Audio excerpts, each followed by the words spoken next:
Roman clan warfare. The origins of Rome are shrouded mystery, a mix of founding myths and verifiable archaeological data. According to legend, the city was established in 753 BC by the twin brothers Romulus and Remus, descendants of the Trojan hero Aeneas. This narrative, popularized by later Roman historians such as Livy, served to provide Rome with a prestigious, heroic ancestry. However, archaeology paints a more prosaic picture, suggesting a gradual settlement process rather than a singular dramatic founding. Excavations on the Palatine Hill have uncovered evidence of Iron Age huts dating back to the 8th century BC, indicating a community of pastoralists had settled there long before the supposed founding date. This early Rome was not a grand city, but rather a collection of small agrarian villages in the region of Latium, largely indistinguishable from its neighbours. The Italian peninsula in this period was a patchwork of distinct cultures and peoples. The central region was dominated by the Latin and Italic tribes, from which Rome itself sprang. To the south, the fertile fields of Campania were home to the Companian and Samnite tribes, while the heel of Italy hosted the Apulians. A significant cultural force was the presence of Greek colonies along the southern seaboard, which had been taking root since the 8th century BC, bringing Hellenic culture and commerce to Italy. To the north, the Etruscans had established a loose confederation of sophisticated city-states. Their advanced culture, including urban planning, writing, and religious customs, had a profound influence on their Latin neighbours, including Rome. Further afield, the Ligurian and Celtic peoples inhabited the northernmost reaches of the peninsula, adding to the region's diverse ethnic composition. Rome's location, however, gave it a series of inherent advantages. Situated among a group of 7 hills along the Tiber River, the settlement enjoyed natural defensive positions. The Tiber itself was a crucial asset. It served as both a barrier to prevent attacks from the Etruscans to the north and a vital transport artery for trade. The city's location also gave it control over a key river crossing and access to valuable salt beds at the river's mouth. This salt trade, along the ancient road known as the Via Salaria, was a significant source of early wealth. Although its beginnings were humble, this strategic position laid the groundwork for future expansion. Initial growth was slow, and it was not until the mid-600s BC that evidence suggests the small village began to transition into a city, with the first public works and more substantial architecture appearing in areas like the Forum. This formative period for Rome existed within a broader Mediterranean context. While the small Latin village was slowly taking shape, major civilizations were already thriving. Cuneiform writing had appeared in Mesopotamia as far back as 3200 BC. Stonehenge construction had begun around 3000 BC, and the Great Pyramid of Giza was completed in 2560 BC. The Hittite Empire was a power in the eastern Mediterranean in the 1600s BC, and the Trojan War was supposedly fought in the 12th centuries BC. Carthage was founded as a Phoenician colony in 846 BC, and the Greek city-states were rising to prominence, holding their first Olympic Games in 776 BC. The founding of Rome in 753 BC was a minor event on this grand stage. Rome's military and political development in the 6th and 5th centuries BC, when it was still dealing with its neighbours, was happening concurrently with monumental clashes like the Greco-Persian Wars, which featured famous battles such as Marathon and Thermopylae. This historical framing is crucial for understanding that Rome was initially a peripheral power, a late bloomer in the ancient world, whose martial culture was forged in the isolation of its Italian backwater. Warfare and organization. Early Roman warfare was not the highly organized, state-sponsored enterprise we associate with the later legions, but rather a more primitive local affair. The earliest settlements were small, self-sufficient communities of farmers and herders, protected by simple wooden palisades. With the populace preoccupied with daily survival, there was little societal surplus to support a formal, full-time army. Instead, warfare was characterized by small-scale, sporadic raiding, often in the form of tit-for-tat hostility between neighboring settlements. The purpose of these raids was to seize resources, primarily cattle and other livestock, or to exact revenge for past wrongs. This frequent, low-level conflict served as a brutal training ground, leading to a specialization in raiding tactics and the evolution of these small groups into larger, more formidable war bands led by powerful chieftains. The military organization of this period reflected this primitive state. Chieftains, whose authority rested on their charisma and fighting prowess, would rally the male members of their clan to conduct raids or defend against attacks. Conflicts were often resolved in a single decisive clash, with the fighting ceasing until the next dispute or the next opportunity for plunder arose. A key distinction in this context is that between a warrior and a soldier. A warrior fights for personal glory, honor, and plunder. Their loyalty is often to a chieftain, and they fight as individuals. In contrast, a soldier fights as part of a cohesive, integrated unit, with their loyalty ultimately to the state. Early Roman warbands were composed of warriors, and as a result, they lacked the discipline and cohesion of later armies, particularly in prolonged engagements. A strong, capable leader was essential for a warband to succeed. A mediocre one could easily lead to its disbandment, whereas a formal army could endure under less inspiring leadership due to its institutional structure. The precise composition of these early forces is not well understood, but they appear to have been amorphous, with their size and structure varying depending on the specific situation. What we can surmise is that a nascent military structure began to emerge. The legends suggest that a fledgling army was formed from the 3 original tribes of Rome. Each tribe, according to these accounts, was commanded by a military leader and contributed 1,000 infantrymen, with each of the 10 curiae within a tribe supplying 100 men. This suggests a total of 3,000 men formed the initial Roman fighting force. Additionally, there were 300 horsemen, divided into 3 groups of 100. The identity of these horsemen is debated. They may have been the same as the legendary Celeres, a unit of swift horsemen supposedly instituted by Rome's first king Romulus as a personal bodyguard. The ambiguity surrounding these figures highlights the difficulty in separating historical fact from later mythologizing, but the structure itself shows an early move towards a more formal, if still rudimentary, military organization. This early tribal structure, combining infantry and a small cavalry contingent, would serve as the foundation upon which Rome's later military machine was built. Traditions and kings. The martial traditions of the early Romans are most clearly seen through the lens of their legends, which speak of a culture that placed a high value on individual valor and heroic deeds. Dueling, for instance, was a prevalent and significant practice. The most prestigious honor a Roman commander could receive was the spolia opima, the noble spoils, awarded to a general who personally killed an opposing commander in single combat. The tradition was believed to have been initiated by Romulus himself after he slew the king of Canina.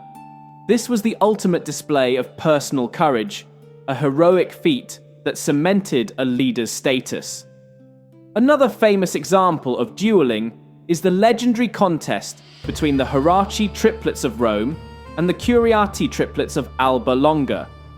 Rather than risk a full-scale battle, the two sides agreed to a duel to the death between their champions, with the outcome determining which city would rule the other.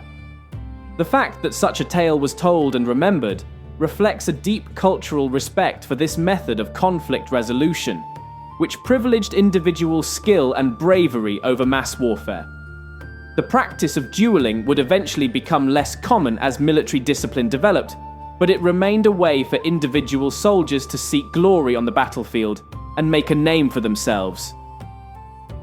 The legendary Roman monarchy, with its 7 kings ruling from the city's founding in 753 BC to the establishment of the Republic in 509 BC, is historically problematic. For a period of 244 years, 7 kings would each have had to rule for an average of 35 years, which is statistically improbable. It is far more likely that the political landscape was much more volatile, with a succession of rulers whose reigns were shorter and whose rise to power was often violent and contested. This period likely involved intense jockeying for power among the leading aristocratic families, possibly with some of the later kings, like the Tarquins, being of Etruscan origin, which would account for a noticeable cultural and architectural shift in Rome at the time. Early Roman society was formally structured into a hierarchy that had direct military implications. It was divided into 3 tribes, which were themselves subdivided into 30 curiae. The term curia is thought to come from the Latin coviria, meaning an assembly of armed men, which hints at its military function. These curiae formed the basis of the earliest Roman political assembly, the Comitia Curiata. Each curia was composed of several family groups or gentes. This familial and tribal structure meant that leadership was hereditary and based on personal ties. The most powerful political figures were the chieftains who could command the loyalty of the largest power bases. These leaders were not simply politicians. Their political and military careers were inseparable. Most of Rome's early leaders were warrior chieftains, who, like the heroes of Homer's Iliad, led from the front and sought honor through conspicuous courage in battle. In this era, a leader's worth was measured by his bravery and his ability to provide for his followers through successful raiding. While later Roman commanders would lead from a safer position at the rear of their formations, this heroic ideal of the chieftain, who risked all for glory, continued to influence Roman political and military thought for centuries. Equipment and recruitment. The early Roman military was not comprised of professional soldiers but rather of warriors, a term that describes their individualistic, non-uniformed approach to fighting. Since there was no state-sponsored military or treasury, each warrior was responsible for providing his own weapons and armor. This resulted in a warband that was equipped to varying degrees. The wealthiest chieftains and clan leaders, who could afford bronze armor, helmets, and swords, were a far cry from the majority of warriors, who might only possess a simple shield and a spear. After a battle, it was common practice to scavenge the battlefield for weapons, armor, and other equipment, as this was one of the few ways a less affluent warrior could improve his gear. Archaeological discoveries, particularly in the graves of the Villanova culture, provide a clear picture of the available equipment. The primary metal for weapons and armor was bronze, as iron was still a relatively rare and expensive material. This would gradually change as iron-working techniques became more widespread, but for this period, bronze was dominant. Helmets, for instance, were often cast in bronze and varied in pattern. The Villanova pattern helmet, with its distinctive tall arrow-shaped plate on the top, was designed to make the wearer appear more imposing and frightening to the enemy. These helmets offered protection for the top of the head, but typically lacked cheek or neck guards. Tunics, likely white as it was the easiest color to maintain, were the standard attire, with a leather belt to hold a dagger and sword. Spears were the most common weapon, used for both thrusting and throwing, while shields, most likely the Italic scutum, were a primary defensive tool. Body armor was rare, and typically only afforded by the elite. The variability in equipment underscores the individualistic nature of this fighting force, where a warrior's ability to arm himself was a direct reflection of his social status. The recruitment for these early forces was a matter of civic duty, not paid employment. Warriors were drawn directly from the citizenry, who were first and foremost farmers and herders. Since they were not full-time soldiers, there was no standardized army pay, and they were not expected to be in the field for long periods. They were civilians until the call to arms, at which point they would muster at a common point and head off to battle. This was a seasonal activity dictated by the farming calendar and kept the scale and duration of warfare to a minimum.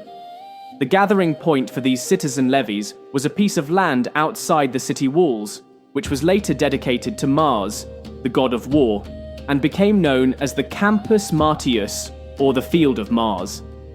The concept of the citizen militia, a farmer soldier who would fight to protect his land and his community, became the bedrock of the Roman army for centuries.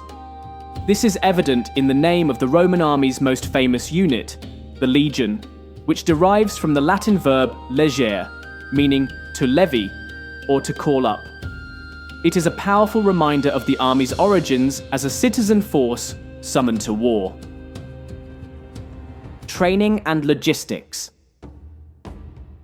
The irregular nature of the early Roman fighting force meant that there was no uniform or high standard of military training.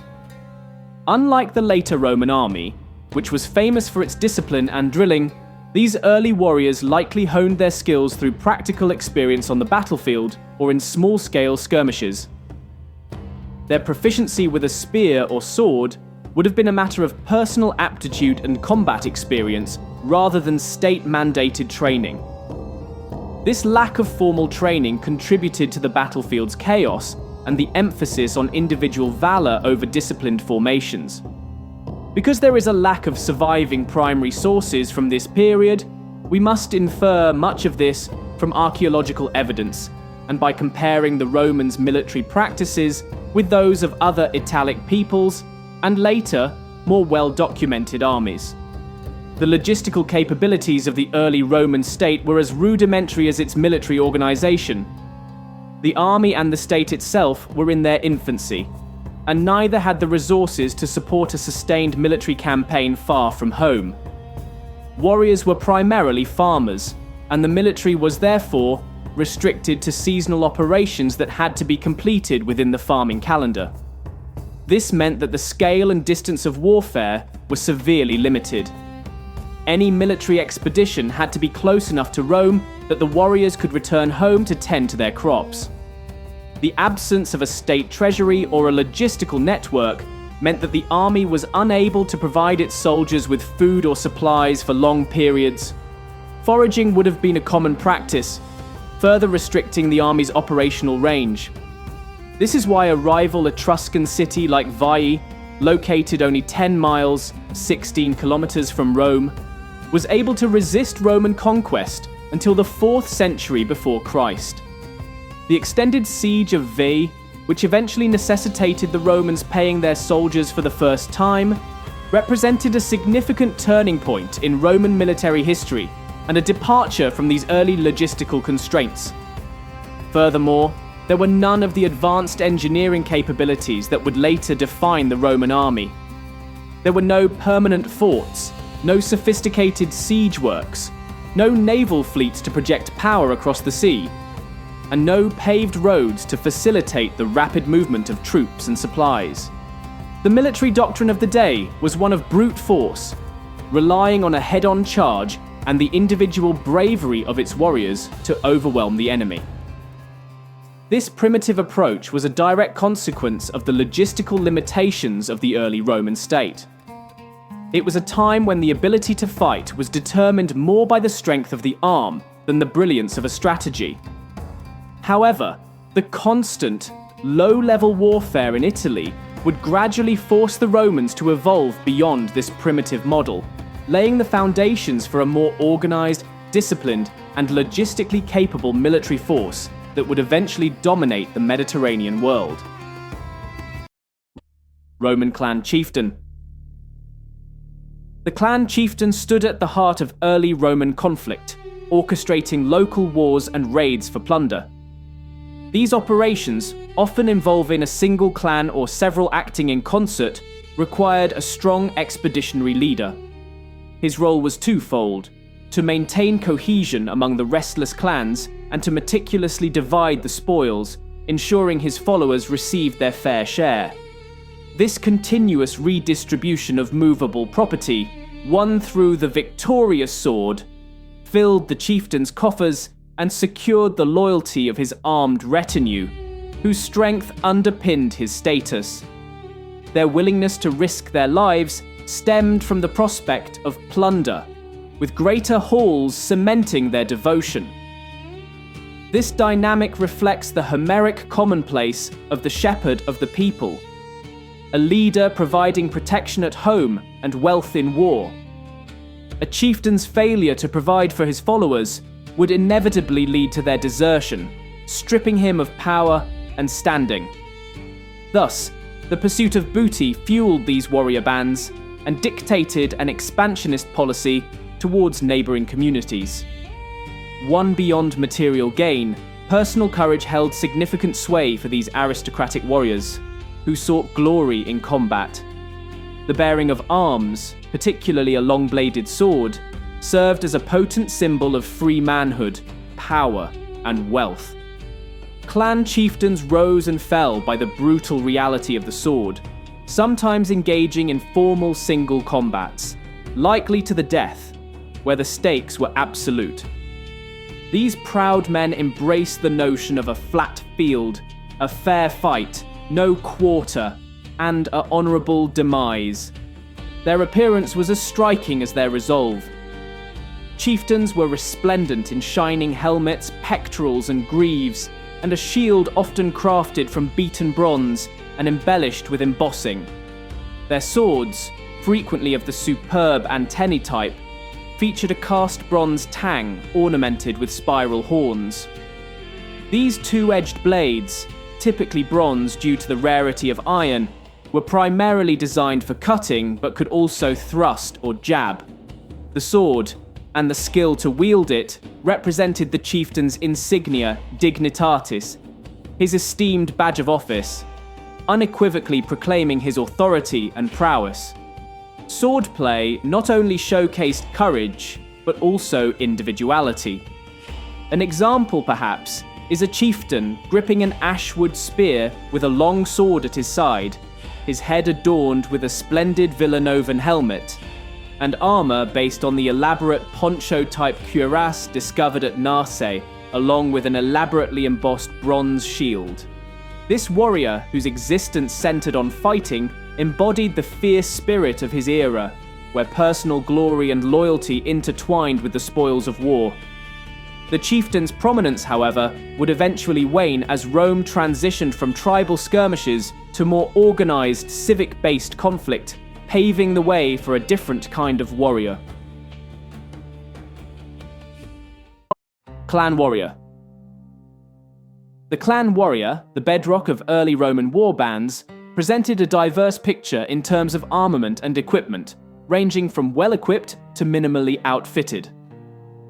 Archaeological evidence strongly suggests that these less wealthy Roman warriors, who comprised the majority, typically lacked body armor. Their primary defense was a shield, most likely the italic scutum, characterized by its long central wooden spine, metal bossplate, and single hand grip.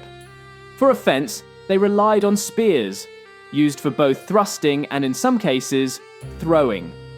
Hand weapons, such as daggers or axes, might also have been carried for close quarters engagements. Grave goods reveal that the sword, a weapon of wealthier clan members, was less common among this group. Spears and shields, largely made of readily available and inexpensive wood, were plentiful, befitting free clansmen who commonly farmed and herded as clients of their chieftains. A typical clan warrior's gear might consist of 2 spears and a shield. This suggests one spear was used as a missile weapon, hurled before closing with the enemy, while the other was retained for stabbing once combat was joined. Against enemy attacks, the scutum was their foremost protection. Body armor was rare, save for the wealthiest warriors, and metal helmets were uncommon. Nevertheless, no warrior would willingly go into battle without head protection, and they were a prime target for looters after a fight. Clansmen possessed basic skills in mending and repairing, allowing them to enhance scavenged or looted gear. While various helmet designs existed, cap, conical, bell, pot, disc and stud, and broad-brimmed, simple querbuli skull caps were the minimum, and any material that could protect the head, such as wickerwork reinforced with bronze discs or plates, would be pressed into service. Each man brought what he could afford or find. Ultimately, in the chaos of battle, the scutum, large enough to shield a crouching man, alongside the warrior's martial skill, physical strength, and agility, were often the sole safeguards against serious injury or death. Romulus's Rome was a society driven by its rapacious habits, continually jostling for position on the Italic stage. It faced particular vulnerability from highlanders to its east, leading to a cycle of raids and retaliatory attacks. Livy succinctly captured this period as one of neither assured peace nor open war, characterized by ambushes, surprise attacks, swift retreats, and subtle deceptions. In this age of clans, loot held as much significance as loyalty, acting as a direct incentive for courage in combat. Pillage was not merely a consequence of war, but its very essence. Tribal warfare, as opposed to state-level conflict, featured battles without campaigns and tactics without grand strategy. The purpose of leadership was primarily to inspire. While victory brought material benefits like cattle, the deeper motivations for these intertribal hostilities often centered on avenging wrongs and upholding honor, rather than long-term economic or political gain. Indeed, from an economic standpoint, raiding was an unproductive activity, simply recycling wealth. For Romans of this era, war was still a personal, adventurous affair, not yet driven by ambition for widespread power. The heroic values of prowess, courage, generosity, fame, and a fear of disgrace underpinned this predatory society, where power became concentrated in the hands of a select few drawn more to the sword than the plough. This phase, defined by individualistic glory and the pursuit of plunder, laid the groundwork for the later, more structured military formations that would ultimately establish Rome's dominance.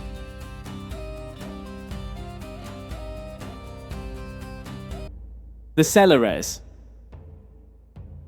The Celeres were the first cavalry unit and the royal bodyguard of the kings of Rome, founded by Romulus, the city's legendary first king.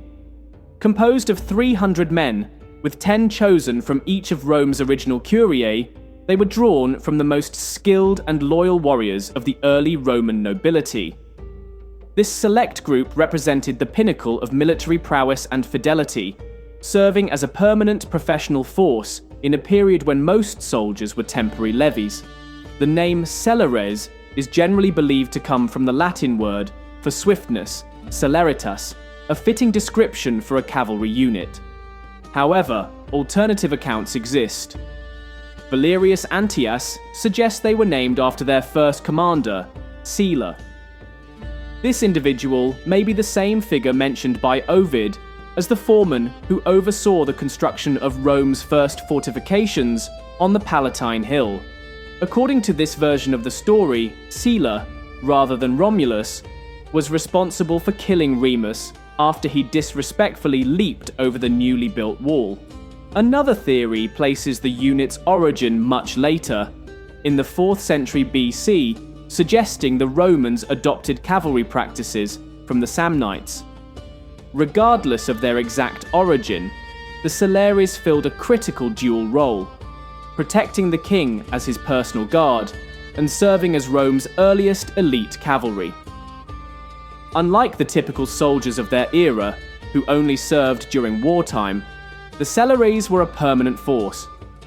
They were always at the king's side, whether in battle or during peacetime. This constant presence underscores their importance not just as a military unit, but as a core part of the king's administration and personal safety. The Celeres were led by the Tribunus Celerum, or Tribune of the Celeres. This officer was more than just a military commander. He served as the king's chief lieutenant and head of the royal household, holding a position analogous to the later Magister Equitum of the Roman Republic. While the Celeres are commonly seen as a cavalry unit, as the kings they protected travelled on horseback, historical accounts suggest their role was more flexible. Dionysius of Halicarnassus notes that they fought mounted only when the ground was favourable, dismounting to fight on foot when the terrain was unsuitable. This adaptability would have made them an invaluable asset on the unpredictable battlefields of early Italy. The second king, Numa Pompilius, also assigned them certain religious duties, further integrating them into the fabric of Roman society. The unit's service lasted until the establishment of the Roman Republic in 509 BC. The final tribune of the Celeres, Lucius Junius Brutus, played a pivotal role in this transition.